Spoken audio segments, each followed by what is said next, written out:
Lecture 63, Stendhal.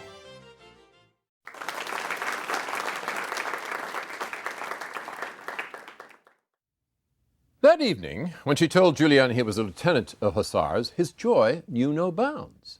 It can be estimated from the ambition of his whole life and from the passion he was now feeling for his new son.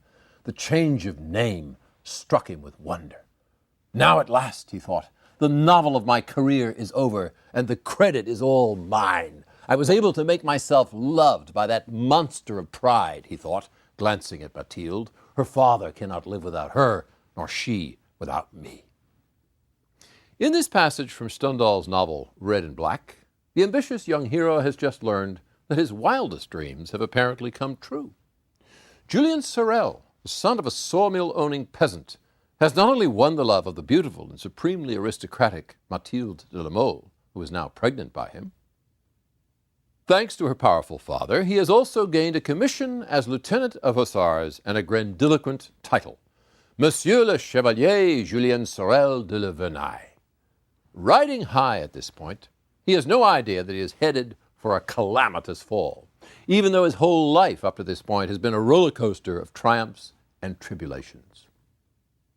By the time he wrote Red and Black in 1829 and 1830, the novelist who conceived this fascinating character had likewise lived a life of victories and setbacks. Christened Henri-Marie Bayle, he was born in 1783 in the city of Grenoble, France. His father was a rich, solidly bourgeois lawyer who eventually became deputy mayor of the city, and the father's reactionary politics, his preoccupation with social status, and his obsession with the buying and selling of land all resurface in the character of Monsieur de Rênal, mayor of the fictional town of Verrières in Stendhal's Red and Black. Detesting his father, Stendhal passionately loved his mother, who died when he was just 7. The next 10 years brought him little more than vexation and suffering. But after some years at the École Centrale of Grenoble, he left the city in 1799 when he was 16, and he was lucky enough to reach Paris just after Napoleon seized power in a coup. Thereafter, the mighty Napoleon shaped the next 16 years of Stendhal's life. After landing a post in the Ministry of War through an influential relative, he played a brilliant part in Napoleon's administration, joining many of his European campaigns. Between those campaigns, he became a sophisticated man of the world by frequenting the theaters and drawing rooms of Paris. When Napoleon fell in 1815, Stendhal turned from fighting to writing. Moving to Italy, he adopted his pen name and began publishing books on Italian painting, Italian cities, and German music. But the restoration of European kings after the fall of Napoleon made authorities suspicious of anyone who had supported him. Supported Napoleon, that is. In 1821, Stendhal was thrown out of Italy by the Austrian police and returned to live in Paris alone, without a job and with very little money, for 9 years. His fortunes changed somewhat when the so-called July Revolution of 1830 replaced King Charles X of France with a constitutional monarchy under King Louis Philippe. Finding a job in the diplomatic service, he returned to Italy as consul to the port of Civitavecchia, with frequent leaves in Paris for the sake of his health. More importantly, he managed to write the 2 novels for which he is best known, Red and Black, published in 1830, Charterhouse of Parma, published in 1839. Not surprisingly, each of these novels by a man who spent his formative years in the service of Napoleon tells the story of a young man devoted to the emperor or to his memory. The Charterhouse of Parma narrates the exploits of an ardent young aristocrat who joins Napoleon's army just before the Battle of Waterloo. Though Red and Black is subtitled A Chronicle of 1830, 15 years after that battle, Julien Sorel takes Napoleon as the guiding star in his own quest for glory. Paradoxically, though, neither of Stendhal's protagonists ever distinguishes himself on the field of battle. In the Charterhouse of Parma, Fabrizio del Dongo struggles to make his political career in an Italian court of intrigue. In Red and Black, Julien makes his way chiefly by what he does and says in various bedrooms and in the drawing rooms of Paris. With the bourgeois monarchy of Louis Philippe in place, Something like revolutionary egalitarianism returned to Paris in 1830, but it had to contend with reactionary intrigue and plotting, infighting between the left and the right, and fear of new revolutionary violence aimed at the old aristocracy. In his magnificent Parisian house, the Marquis de la Mole is said to be camped out among his possessions. What a wonderful phrase. Camped out among his possessions. And at one point, his beautiful daughter tells Julien, "There is no profitable campaign except that waged in the drawing rooms." What's fascinating to see in this novel is how the language of warfare permeates social relations, most especially the strained relations between Julien, the son of a peasant, and the wealthy women he meets. The germ of the novel came to Stendhal from a sensational true story about a poor but intellectually gifted seminarian from a village near Stendhal's own town of Grenoble. Having seduced the well-to-do mother of 2 children that he had been hired to tutor, Antoine Berthet later killed this woman because he thought she had sabotaged his hopes of becoming a priest. Tried and convicted of premeditated murder, he was executed in Grenoble on February 23, 1828, about a year before Stendhal started writing Red and Black. More than anything else, the story of a passionate, sensitive, ambitious, and doomed young man is what begets Stendhal's novel, just as Tolstoy's Anna Karenina, as we will see, is later begotten by the true story of a married woman who throws herself under the wheels of a train. Tolstoy writes his novel to show how Anna is finally made to feel that she must take her own life. Likewise, Stendhal aims to show us how Julien is finally made to feel that he must shoot the woman he loves, Madame de Rênal.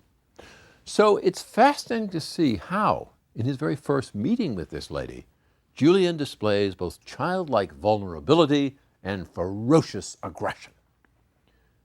Having just been hired to tutor the 2 sons of Madame de Rênal, this 19-year-old boy appears at her door one summer day, looking so delicate and so romantic that she takes him at first for a girl in disguise.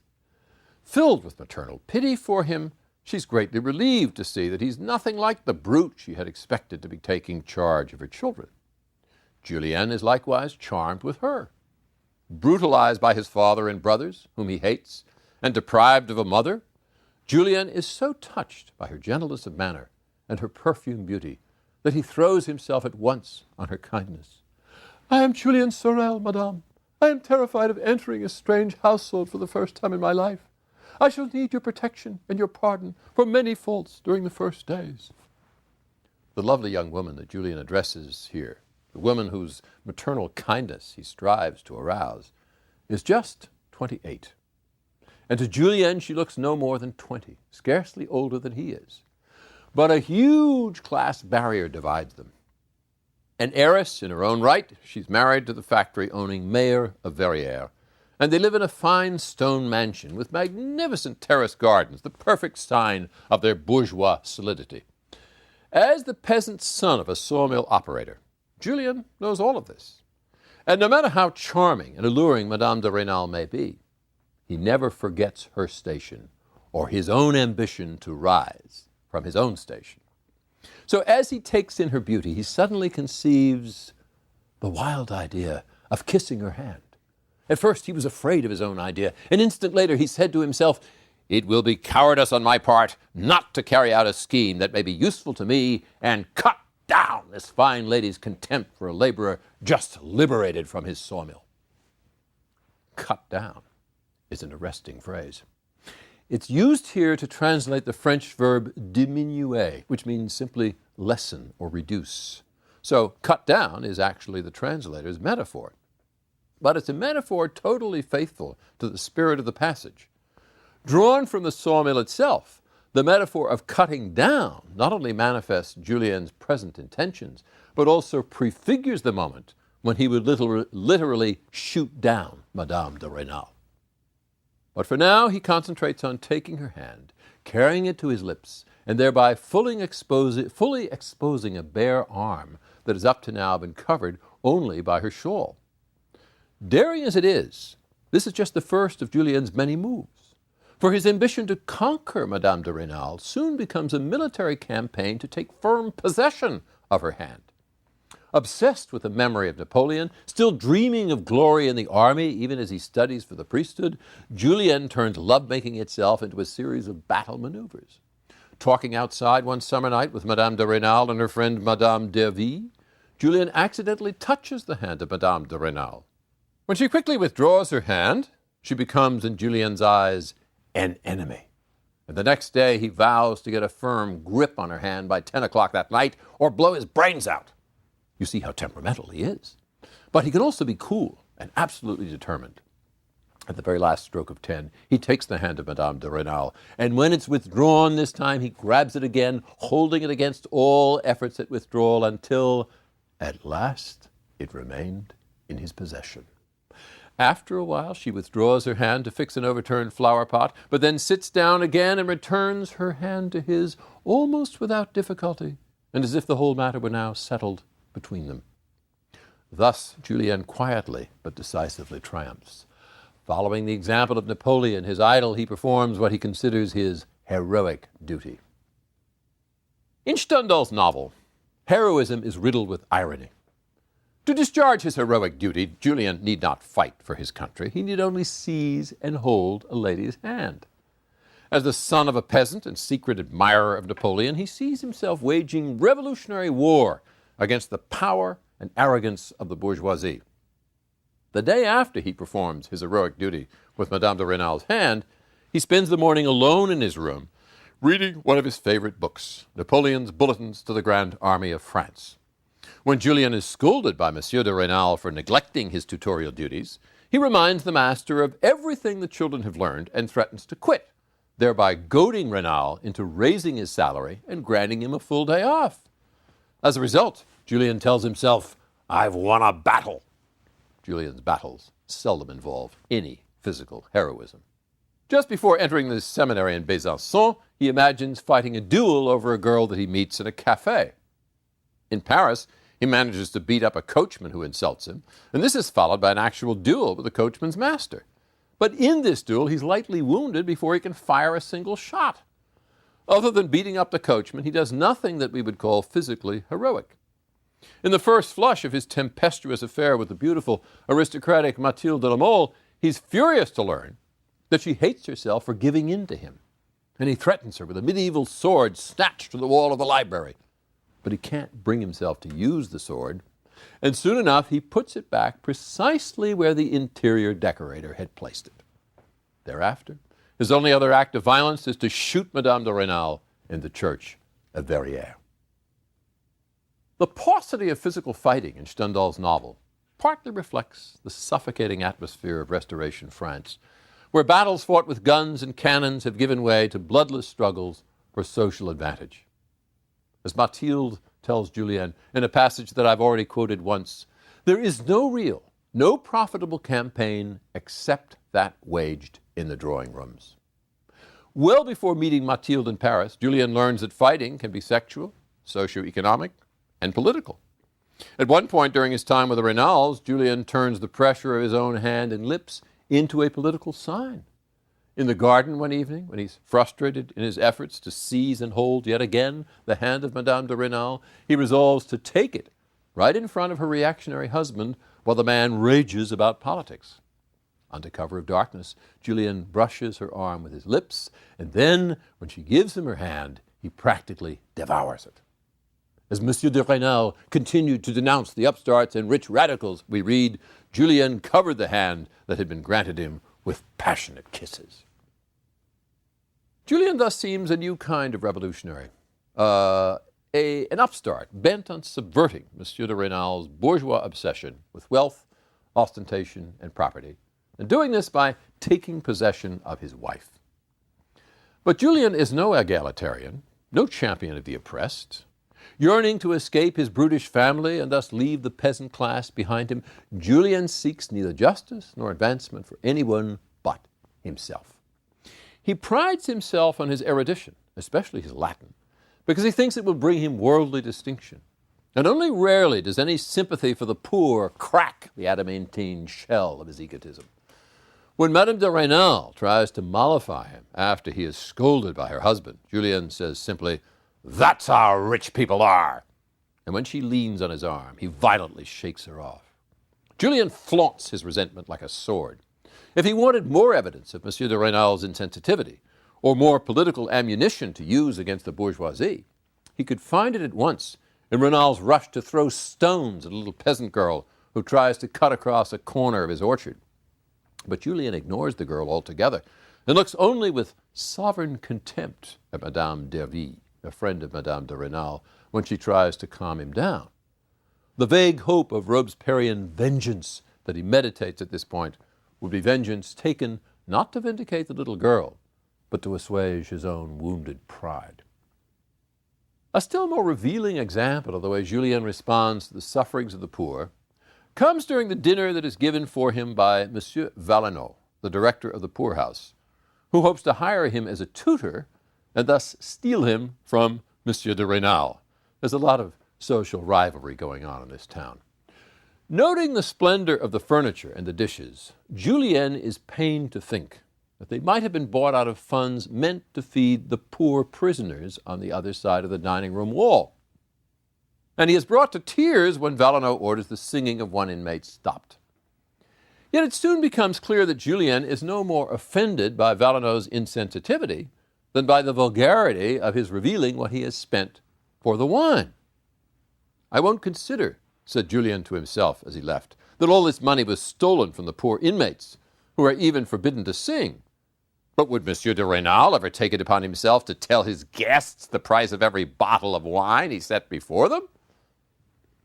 By comparison with Valenod, the insufferably pretentious Rênal becomes, in Julien's eyes, an impeccably well-mannered host, a touchstone of good breeding against which Valenod is measured and found dismally wanting. A glance at the trajectory of Julien's career in the novel as a whole confirms these early hints that he is anything but a revolutionary hero. His first moment of glory comes when he is placed in the honor guard for the king's visit to Verrières.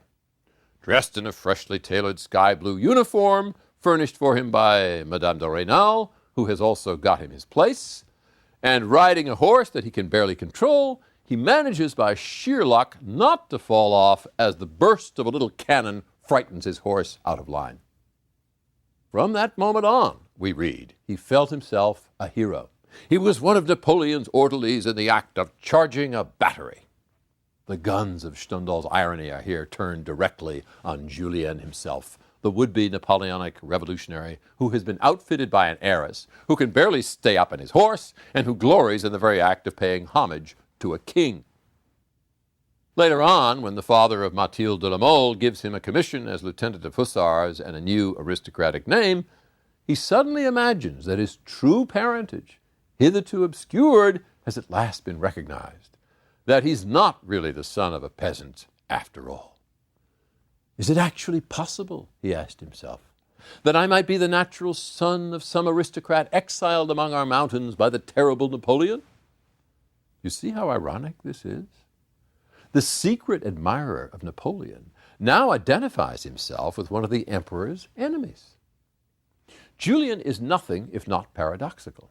Entranced with Napoleon and the glory of conquest on the battlefield and in the bedroom, he nonetheless decides early on in the novel that the best way up in the world of Restoration France is through the priesthood.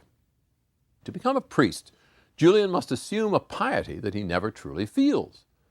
When the Abbé Chélan urges him to become a tradesman and marry Madame de Rênal's maid, Eliza, who has just inherited some money, Julien fervently declares his yearning to become a priest. But the abbé sees through his rhetoric of piety to the burning core of his ambition, the ill-concealed fire that glittered in his eyes. Yet Julien is a hypocrite manqué, a man who never quite masters the art of concealing his true desires. He's a fascinating amalgam of ambition, calculation, and impulse, a man whose heroism manifests itself precisely in his doomed struggle to control what cannot be suppressed. Because Madame de Rênal is a rich and beautiful woman, he feels compelled to conquer her and thus play the role of a Don Juan, the legendary seducer. But it's not a role he wants to play. On the contrary, it becomes a duty, a burden that he can scarcely bear. When Madame de Rênal angrily rejects his demand for a visit to her room at 2 a.m, he takes up what he considers the most painful task of coming to her anyway, and then bursts into tears when she scolds him for doing so. By this outbreak of seemingly true feelings, he melts Madame de Rênal's resistance. But he cannot enjoy their lovemaking because he is wholly consumed by the idea of duty, the idea of playing the role of a man accustomed to shine before women. His ambition to play this role, the role of the upstart sexual conqueror, is repeatedly undermined by his impulse to love. Shortly after his second night with Madame de Rênal, he falls desperately in love with her and almost wholly abandons the idea of playing a role. When Madame de Rênal tells him that she is willing to face eternal damnation for loving him, Julien's suspicion and anxious pride cannot hold out against a sacrifice so vast, so unquestionable, so continual, and he falls again into all the madness of love, all its mortal uncertainties. Yet for Julien, love and ambition are entangled quite as much as they are polarized. Even when he falls desperately in love with Madame de Rênal, his love is called still a form of ambition. And later on, after his sojourn at the seminary, the tears that he sheds on the night of his secret return to her seem to spring quite as much from strategy as from impulse. After gradually melting her resentment yet again, he conquers her altogether by coldly announcing that he is bound to Paris and leaving her forever. The battle between feeling and calculation that we begin to see in his affair with Madame de Rênal becomes in Paris a kind of war.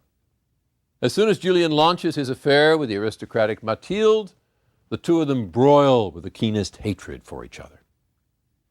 Just as Julien resents her capricious arrogance, she detests his power to expose their affair, and thus reign, as she says, by terror. She cannot tolerate his mastery of her. Even though she is thrilled to be threatened with death at his hand when he draws a sword against her, she willfully provokes his jealousy. And as soon as he confesses his love for her and his fear that she does not return it, she despises him. By this painful lesson, Julien learns that he can win the war for supremacy only by vanquishing his own feelings. And so, feigning indifference to Mathilde, as he pretends to court another woman, the Maréchale de Fervaques, he goads Mathilde at last to fling herself abjectly at his feet. But even then, he cannot allow himself to melt. He's stricken by the grief in her eyes. But he foresees that they will turn to icy disdain if he admits his love for her. And he therefore steels himself against voicing a single word. If I say anything, he thinks, she can no longer be in doubt about the intensity of my feeling. My voice will betray me, and the whole struggle will be lost again. For Julien, Mathilde is a demon who can be beaten only by a man capable of beating down his own feelings, courageously keeping them in check. Yet he cannot check them indefinitely. As Henri Martineau long ago observed, passion always trumps calculation in the soul of Julien. Consider his response to the news that he is not only to be the father of Mathilde's child, but has also been granted a commission as lieutenant of hussars and a grand aristocratic name. When Mathilde brings him news of these honors, he gives full license to his feelings, as we have seen already. His joy knew no bounds. It can be estimated from the ambition of his whole life and from the passion he was now feeling for his new son.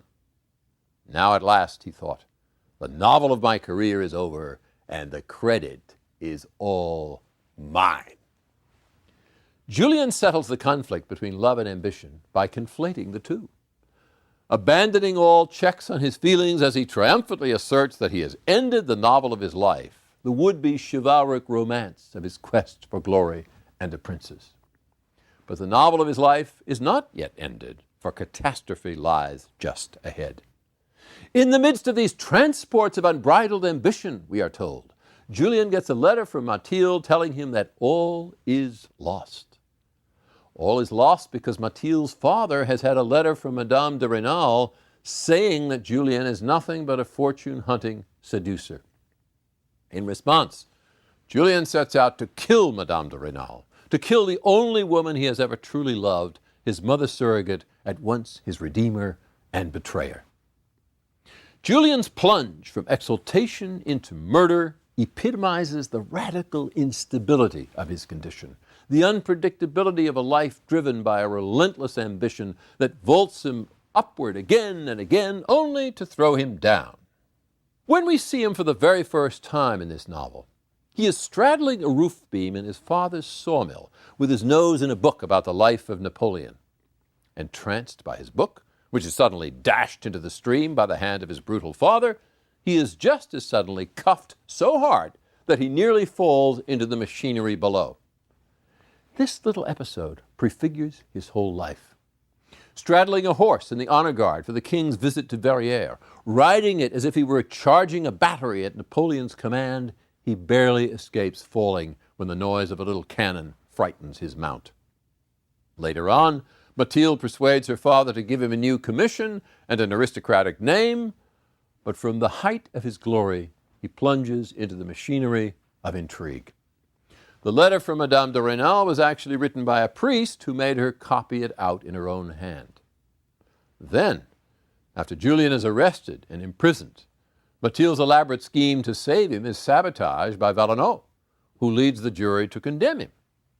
In the end, it is the blade of Dr. Guillotine's machine that drops Julien's head.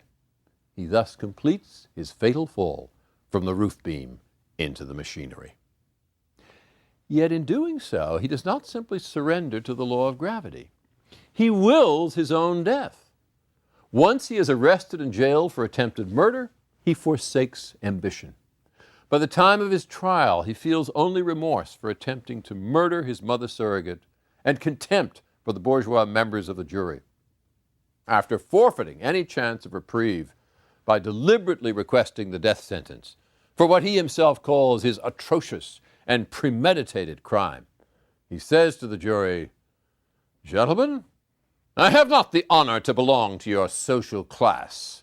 You see in me a peasant in open revolt against his humble station. I see before me men who are determined to punish me and discourage forever a certain class of young men, those who, born to a lower social order and buried by poverty, are lucky enough to get a good education and bold enough to mingle with what the arrogant rich call good society.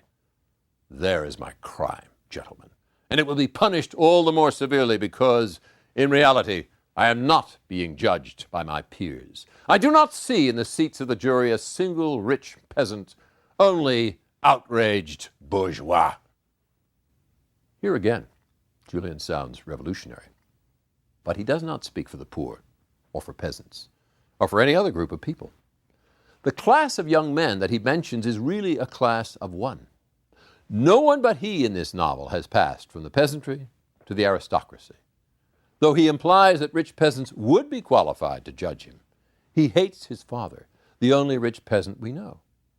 At once peerless and powerless, Julien self-destructively assumes an aristocratic contempt for the bourgeoisie.